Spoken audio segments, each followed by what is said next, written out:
한 목소리로 같이 합독하도록 하겠습니다. 에베소서 1장 15절에서 19절 시작.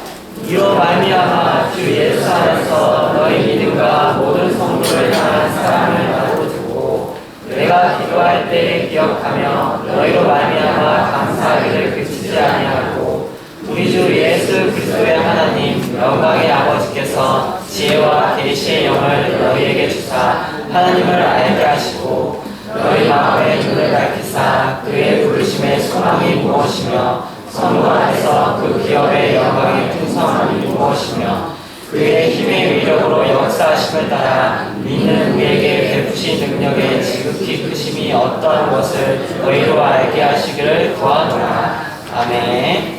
지금 이 시간에는 사도 바울의 기도라는 제목을 가지고 담임 목사님께서 말씀 증거하실 때 많은 은혜 받으시기 바랍니다. 좋겠습니다. 우리는 가족입니다. 감사합니다. 반가운 얼굴들이 보여서 더욱더 감사합니다. 저건 항상 하기 하시네요. 네. 오늘부터는 에베소서 1장의 후반전입니다. 우리가 지금까지 1장의 전반전을 마쳤는데요. 여러분, 전반전의 내용 한마디로 무엇이었습니까? 하늘에 속한 신령한 복, 영적인 복이었죠. 삼위 하나님의 구원의 은혜였습니다. 그리고 이제 사도 바울은 1장의 후반전을 시작합니다. 그것이 15절부터 23절까지의 내용입니다. 한마디로 이 사도 바울의 기도입니다. 에베소 교회를 향한, 그리고 에베소 교회 성도를 향한 사도 바울의 기도입니다. 오늘부터 교회를 향한 사도 바울의 기도를 2주간에 걸쳐서 2주간에 걸쳐 살펴보도록 하겠습니다. 오늘은 이 두 가지 대지로 나눠서 하나씩 살펴보도록 하겠습니다. 첫째, 지식 없는 신앙은 서지 못한다는 것입니다. 여러분, 오늘 본문을 쭉 이렇게 보시면 사도 바울의 기도가 몇 가지처럼 보입니까? 얼핏 보면요, 이 네 가지처럼 보입니다. 자, 첫째, 17절에 하나님을 알게 하시고, 두 번째, 18절에 그의 부르심의 소망이 무엇이며, 또 바로 뒤에 나오는 그 기업의 영광의 풍성함이 무엇이며, 또 19절에 우리에게 베푸신 능력의 지극히 크심을 알게 하소서. 자, 얼핏 보면 네 가지 기도로 보입니다. 그러나 헬라어 원문을 보면 정확히 세 가지입니다. 물론 여러분들 중에는 이렇게 생각하시는 분이 계실 겁니다. 네 가지인가 세 가지인가, 이것이 무엇이 그리 중요한데, 어쨌든 기도하는 것은 다 좋은 것 아닌가, 꼭 이렇게 성경을 머리 아프게 따져야 하는가. 그러나 여기에 우리의 신앙을 결정짓는 중요한 열쇠가 담겨있기 때문입니다. 이것을 제대로 이해하지 못하며 본문의 사도 바울의 기도 전체를, 아니 우리가 믿는 기독교 신앙의 근간을 이해할 수 없기 때문입니다. 자, 오늘 본문 17절 다시 한번 읽어볼까요? 자, 17절 읽어보도록 하겠습니다. 시작.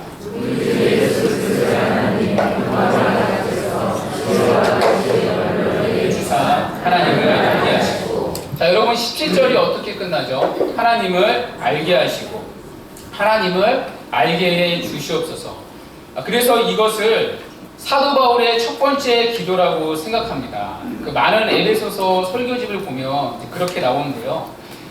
그러나 원문을 보면 이 번역에 아쉬움이 남습니다. 원문에는 하나님을 알게 하시고 라는 문장이 없기 때문입니다. 이 부분이 헬라어로 엔 에피그노세이 아우투입니다. 그러니까 번역하면 그의 지식 안에서라는 뜻입니다. 영어로는 in the knowledge of him. 영어 발음이 너무 날렸죠. in the knowledge of him. 예. 그의 지식 안에서. 그러니까 하나님을 알게 하시고 라는 동사가 아니라, 알게 해달라는 동사가 아니라 그의 지식 안에서라는 하나의 전치사 구입니다. 그러니까 17절을 정확히 번역하면 이런 뜻인데요. 제가 이해를 돕기 위해서 한번 번역을 준비해봤습니다. 한번 같이 읽어볼까요? 17절부터 끝까지 시작. 우리 주 예수 그리스도의 하나님 영광의 아버지께서 그의 지식으로 너희에게 지혜와 지식을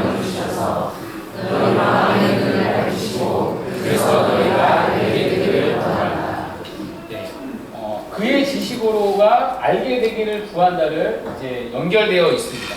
그러니까 앞에 있는 거죠. 그러면서 알게 되기를 원하는 거, 그 세 가지 리스트가 등장합니다. 그것이 첫째, 18절의 부르심의 소망, 둘째, 그 기업의 영광의 풍성함, 셋째, 19절에 나오는 우리에게 베푸신 크신 능력. 그러니까 세 가지 기도죠. 소망, 영광, 능력. 이 세 가지를 알게 되기를 구하는 기도입니다. 자, 이 세 가지 기도가 어디에 걸려 있습니까? 하나같이 그의 지식으로, 그의 지식 안에서. 그러니까 하나님의 지식으로 이 세 가지를 알게 되기를 구하는 것입니다. 자, 그래서 17절의 이슈는요, 우리가 들었듯이 하나님 알기가 아닙니다. 하나님을 인격적으로 알게 해달라는 기도가 아닙니다. 17절의 정확한 이슈는 먼저 하나님의 지식을 깨닫는 것입니다.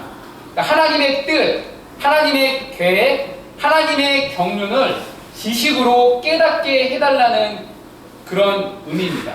여러분, 무슨 얘기입니까? 우리의 기도를 이루는, 우리의 모든 신앙의 근간은 지식에서 시작한다는 것입니다. 지식 없이는 신앙이 절대 자랄 수 없다는 것입니다. 그래서 여러분, 기독교 신앙은 배우는 것입니다. 그 믿음의 대상이신 하나님, 그리고 그 믿음의 내용을 배워야 합니다. 예수님 역시 우리에게 배움을 촉구하십니다. 마태복음 9장 13절에 너희는 가서 내가 궁유를 원하고 제사를 원치 아니하노라 하신 뜻이 무엇인지 배우라. 요한복음 6장 45절은 아버지께 듣고 배운 사람마다 내게로 오느니라. 기독교는 기본적으로 배우는 종교라는 것입니다. 신앙과 지식은 절대 뗄래야 뗄 수 없는 불가분의 관계입니다. 사도 바울은 그의 기도 안에서 이것을 강조하는 것입니다. 여러분, 오늘날 보십시오. 정말 사도 바울이 강조한 신앙의 지식이 강조되고 있습니까? 그의 지식 안에서 이것이 우리의 신앙에 전제되어 있습니까? 오히려 오늘날 교회는 신앙의 지식을 배우려 하지 않습니다. 저는 청년 때 처음으로 웨스터민스터 신앙 고백서를 접했습니다. 그런데 주변에서 교리를 배우는 청년을 거의 본 적이 없습니다. 교리를 가르치는 교회가 거의 없었습니다. 배우고 싶어도 배울 수 없는 환경이었습니다. 그런데 여러분, 지금도 마찬가지 아닙니까? 오늘날 교회는 점점 더 교리를 배우려고 하지 않습니다. 신앙의 지식을 배우려고 하지 않습니다. 이유가 무엇입니까? 지식과 신앙은 무관하다는 오해 때문입니다. 참된 지식이 없어도 신앙이 가능하다는, 참된 지식이 없어도 좋은 신앙이 가능하다는 뿌리 깊은 오해가 있기 때문입니다. 이 이면에는 오늘날의 시대 정신과 맞물려 있다고 생각합니다. 여러분, 오늘날 시대 정신이 무엇이죠? 포스트 모더니즘이라고 하죠. 한마디로 무엇입니까? 절대적인 진리는 없다는 것입니다. 진리는 상대적이라는 것입니다. 그래서 내가 느끼는 것, 내가 감동하는 것, 그것이 진리라는 것입니다. 이것이 교회 안에 침투하기 시작했습니다. 지식이 아니라 신앙을 느낌에 의존하는 것입니다. 여러분, 그 결과 교회에서 느낌을 자극하는 인위적인 예배가 늘어나기 시작했습니다. 어느 순간 예배당 안에는 감각적인 조명들이 하나씩 자리 잡기 시작했습니다. 어느 순간 예배는 말씀보다 감정을 자극하는 찬양을 중요시하기 시작했습니다. 심장의 박동을 북치기는 음악 비트들이 예배의 중요한 요소가 되었습니다. 설교 자체도 그 가르침의 내용보다 어떻게든 감동과 느낌을 주는 이야기나 예화가 있어야 합니다. 듣는 것이 아니라 보는 것, 느끼는 것이 기준이 되었습니다.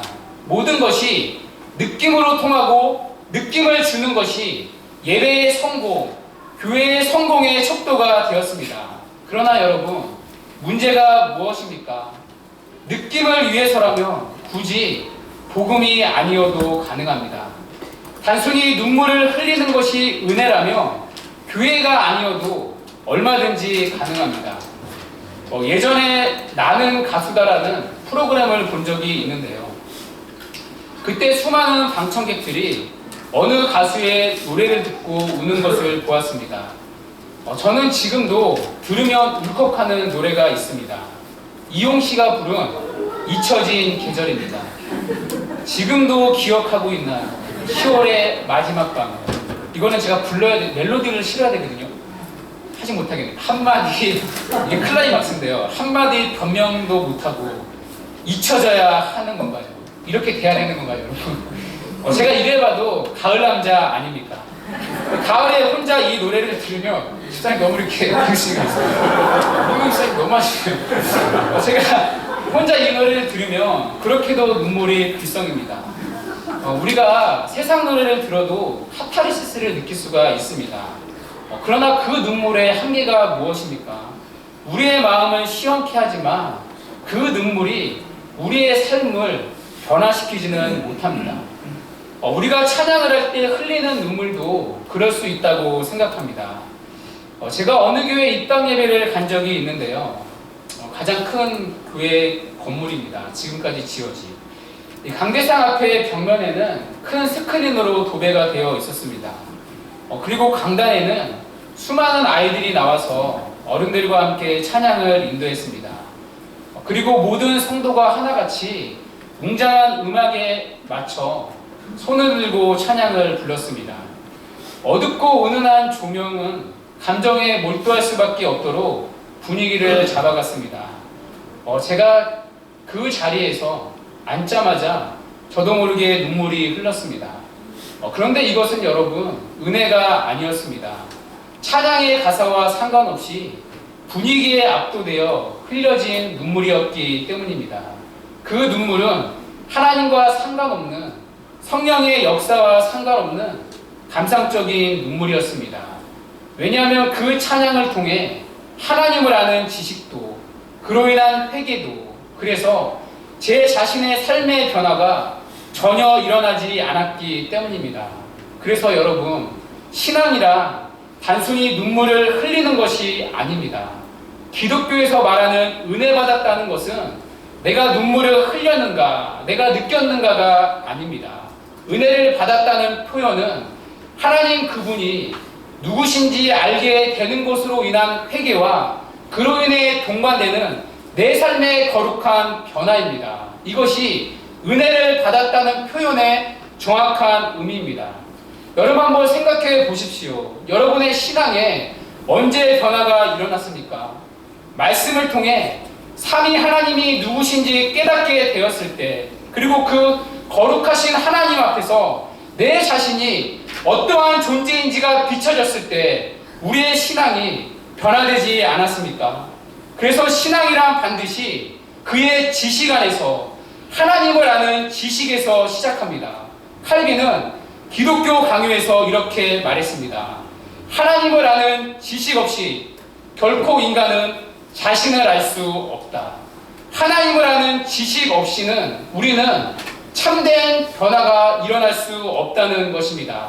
그래서 기독교 신앙이란 그 믿는 바 분명한 내용이 있습니다.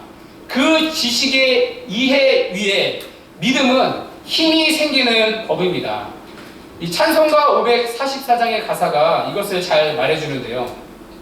울어도 못하네 눈물만이 흘려도 겁을 얻게 못하고 죄를 씻지 못하니 울어도 못하네 믿으면 하겠네 주 예수만 믿어서 그 은혜를 힘입고 오직 죽게 나가며 영원 삶을 얻네. 신앙의 열쇠는 감동이 아니라 믿음이라는 것입니다. 그 믿음은 언제나 믿음의 내용을 가지고 있습니다. 믿음의 내용은 전적으로 하나님의 말씀, 성경에 의존합니다. 그리고 이 내용은 우리가 배워서 알아가야 하는 것들입니다. 사도 바울 역시 영적인 아들 디모데에게 이렇게 권면하지 않았습니까? 너는 배우고 확신한 일에 거하라. 그렇다면 혹자는 이렇게 질문할 수 있습니다. 배우는 것은 머리만 커지는 것 아닌가? 오히려 자꾸 배우는 것은 순수한 신앙이 아니라고 말합니다. 그러나 여러분, 죄송합니다. 이렇게 말하시는 분은 하나님을 아는 참된 지식을 추구한 적이 없는 분들입니다. 왜냐하면 신앙은 본질적으로 하나님과의 인격적인 관계이기 때문입니다. 어떻게 알지 못하는 그분을 사랑할 수 있습니까? 한 인격에 대한 지식이 없이 어떻게 그분을 사랑할 수 있고 어떻게 그분을 바르게 예배할 수 있습니까? 물론 현실적으로 어떤 분들에게서 이러한 유사한 현상을 보게 됩니다. 성경을 잘 알고 신학적인 지식도 있습니다. 그럼에도 불구하고 하나님을 신뢰하거나 사랑하는 모습이 삶으로 드러나지 않습니다. 그러나 이것은요, 그가 많이 배워서 생긴 문제가 아닙니다. 머리의 지식이 마음속으로 동의되지 않아서 생기는 문제입니다. 그래서 이것은 배움을 중단해야 되는 문제가 아니라 계속해서 배우되 그 배운 것이 살아있는 지식이 되도록 하나님의 은혜를 구해야 할 문제입니다. 그래서 오늘 사도 바울이 지식 다음에 기도한 내용이 무엇입니까? 지혜와 계시의 영을 주셔서입니다. 이것은 성령을 의미합니다. 특별히 성령의 조명하시는 사역을 뜻합니다. 성령께서 지성뿐만 아니라 그 영혼의 마음까지도 밝혀주시는 것입니다. 단순히 머리의 지식에 머무는 것이 아니라 가슴까지 내려가 그가 배운 말씀이 그 말씀에 사로잡히도록 성령께서 그 마음에 말씀의 빛을 비춰주는 것입니다. 그래서 여러분, 지혜와 계시의 영 다음에 무엇이 나옵니까? 마음의 영역이 나오는 것입니다. 마음의 눈을 밝혀주셔서 성령께서 마음의 눈을 밝혀주실 때 그 지식은 우리의 삶을 변화시키는 살아있는 지식이 되기 때문입니다. 그러므로 끊임없이 배우되 성령의 조명하심을 구하라는 것입니다. 그렇다면 여러분은 어떠십니까? 여러분은 그분을 아는 지식이 매일 자라나고 있으십니까? 이 지식 안에 거룩한 삶의 변화가 일어나고 있으십니까? 만약 우리가 느낌에 의존해서 은혜를 받은 여부를 측정한다면 그것은 건강하지 않은 매우 위험한 태도입니다. 물론 우리의 감정 역시 참 중요합니다. 하나님은 우리를 인격적으로 만드셨기 때문입니다. 그러나 언제나 그 감정은 지식에 동반되는 감정이어야 합니다. 그래서 만약 찬양에 하나님의 말씀이 담겨 있다면 얼마든지 그 찬양은 우리의 거룩한 감정을 고양시키는 것입니다. 그러나 이 순서를 무시한 채 내용 없는 느낌을 추구한다면, 변화 없는 감정을 추구한다면 그것은 여러분의 영혼에 무익한 것입니다. 심지어 자기 신앙을 스스로 속이는 해로운 요소가 될 뿐입니다. 사랑하는 여러분, 지식 없는 신앙은 서지 못합니다. 그러므로 이 지식에 대해서 여러분 열심을 품으셔야 합니다. 특별히 매일 주의 깊게 겸손한 마음으로 성경을 읽으십시오. 교회에서 소개하는 책들도 시간을 내어 열심히 빌려서 읽으십시오. 교회에서 다시 시작할 교리반에 참여해서 여러분 열심히 배우십시오. 앞으로 매주 주의 설교를 나누는 다락 모임에 부지런히 참여하셔서 말씀을 깊게 나누어 보십시오. 그리고 깨달음을 주시도록 지혜와 계시의 영이신 성령님께 은혜를 구하십시오. 그리고 배운 대로 삶에서 순종하십시오. 이것이 기독교 신앙의 초석입니다. 이렇게 가는 것이 정상적인 그리스도인의 삶입니다. 오직 그의 지식 안에 자랄 때만이, 그렇게 배우고 확신한 일에 거할 때만이 우리의 신앙은 견고하게 세워질 것입니다. 그리고 이렇게 세워진 한 사람 한 사람을 통해 우리 좋은 씨앗교회는 반드시 든든하게 세워질 것입니다.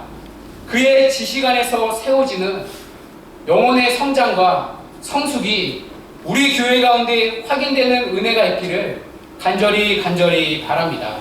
둘째, 우리의 참된 소망은 다시 오실 예수 그리스도라는 것입니다. 사도 바울은 하나님을 아는 지식 안에서 이제 첫 번째 기도를 시작합니다. 여러분, 첫 번째 기도 무엇이었죠? 부르심의 소망을 알게 해달라는 기도입니다. 하나님이 우리를 부르실 때 주신 소망이 있습니다. 그 소망에 우리의 마음의 눈이 밝혀지기를 기도합니다. 그렇다면 우리를 부르신 그 소망, 하나님의 소망이 무엇입니까? 바로 예수님 그분 자신이 우리의 소망입니다. 제가 어느 교회를 지나가는데요, 이런 현수막이 교회에 걸려 있더라고요. 우리의 유일한 소망, 예수 그리스도. 여러분, 왜 예수님이 우리의 유일한 소망이 되십니까?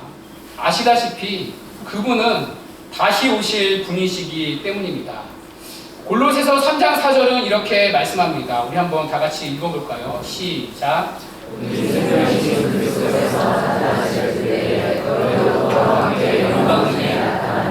아멘. 여러분, 왜 그분이 우리의 유일한 소망이 되십니까? 우리 구주 다시 오실 때 영광 중에 오시기 때문입니다. 예수님이 이 땅에 초림하실 때는 아기로 태어나셨습니다. 그것도 비천한 말구 위에서 초라하게 태어나셨습니다. 그러나 다시 오실 때 주님은 영광 중에 오십니다. 그리고 그분을 믿고 따르던 우리를 그와 함께 영광스럽게 하시기 때문입니다. 그날에 우리가 얼마나 영광스러운 존재였는지 온 세상에 보여주시기 때문입니다. 여러분, 이 땅을 사는 예수 믿는 자들이 여러분 영광스러워 보이십니까? 저는 목회자이다 보니까요, 이런 생각을 많이 하게 됩니다. 과연 이 땅의 목회자들이 영광스러운 존재인가? 인간적인 관점으로 큰 교회 하시는 목사님은 영광스러워 보입니다. 좋은 차를 타고, 그렇다고 제가 좋은 차를 타고 싶다는 건 아닙니다. 예. 정말 그런 마음 없습니다. 예. 안정된 교회에서 성도들에게 나름의 인정과 존경을 받고 보기만 해도 영광스러워 보입니다. 그러나 작은 교회에서 힘들게 사역하시는 목사님, 지금도 산골 오지에서 한 명을 앉혀놓고 예배드리는 목사님, 세상 사람들 보기에 여러분 얼마나 초라해 보입니까? 영광스럽기보다 안타깝고 불쌍하게 보입니다. 심지어 우리도 그렇게 생각하지 않습니까? 뭔가 좀 부족한 목사님, 그러니까 저런 작은 교회를 하시는 목사님, 세상 사람들이 보기에 무슨 영광이 존재합니까? 그러나 우리 주님 다시 오실 때 그분이 얼마나 영광스러운 존재인지 온 세상에 드러나게 된다는 것입니다. 주님 주신 소명 하나 붙잡고 좁은 길을 끝까지 완주한 그분들을 우리 구주 다시 오실 때 비록 이 땅에서는 비천한 삶이었지만 온 땅 가운데 영광스럽게 하시기 때문입니다. 여러분, 이 땅을 사는 성도들의 모습 영광스러워 보입니까? 때로는 예수를 믿기에 세상에서 핍박을 받을 때도 있습니다. 이 땅에서 예수 그리스도 그분의 이름 때문에 넓은 길을 가지 못하고 때로는 흔적 없이 순교한 분들의 모습 얼마나 초라하고 비참합니까? 이 땅에서 무슨 영광이 있습니까? 그러나 우리 구주 다시 오실 때 비록 이 땅에서 헐벗고 남들보다 누리지 못한 누추한 삶이었지만 세상이 보는 앞에서 이 땅의 성도를 영광스럽게 하시기 때문입니다. 그래서 디도서 2장 13절은 이렇게 말씀합니다. 복스러운 소망과 우리의 크신 하나님 구주 예수 그리스도의 영광이 나타나심을 기다리게 하셨으니, 영광 중에 오실 그리스도의 나타나심, 이것이 이 땅을 사는 성도의 진정한 소망이라는 것입니다. 그래서 우리를 영광스럽게 하실 주님을 소망하며 오늘도 주어진 자리에서 믿음으로 사는 것입니다. 우리를 거룩하게 구별하신 성도라는 신분에 맞게 오늘 하루도 세상의 요구에 저항하며 구별되게 사는 것입니다. 구주 예수 다시 오실 때 반드시 우리를 영광스럽게 하시고 우리에게 영원한 상급을 주시기 때문입니다. 이것이 이 땅을 사는 성도가 붙잡아야 할 참된 소망이라는 것입니다. 여러분, 세상이 말하는 소망 무엇입니까? 기껏해야 돈 아닙니까? 누군가에게는 그 소망이 이 땅에 권력일 수 있습니다. 그러나 세상이 말하는 소망은 잠깐 있다 없어질, 썩어질 것들입니다. 그러나 우리 주님이 주신 소망은 썩지 않을 영원한 소망입니다. 우리 구주 다시 오실 때 우리를 반드시 영광스럽게 하시고 주님과 같은 영광의 몸을 입고 영원한 생명을 주님과 함께 누리게 될 것이기 때문입니다. 이 소망에 붙잡힐 때 세상의 헛된 것에 우리의 마음이 빼앗기지 않게 되는 것입니다. 그리고 우리에게 예비하신 그 영광의 길을 흔들림 없이 오롯이 걸어갈 수 있다는 것입니다. 그렇다면 여러분, 우리는 얼마나 이 부르심의 소망에 붙잡혀 있습니까? 영광의 무게라는 책에서 C.S. 루이스는 이렇게 말합니다. 우리는 무한한 기쁨을 준다고 해도 여기서 무한한 기쁨이 무엇이죠? 하나님 나라의 기쁨입니다. 새 하늘과 새 땅에서 누릴 희락입니다. 이 무한한 기쁨, 그것을 준다 해도 우리는 술과 섹스와 야망에만 집착하는 냉담한 피조물이다. 마치 바닷가에서 휴일을 보내자고 말해도 그것이 무슨 뜻인지 상상하지 못해서 빈민가 한 구석에서 진흙파이나 만들려 놀고 싶어하는 철없는 아이와 같다. 여러분, 무슨 얘기입니까?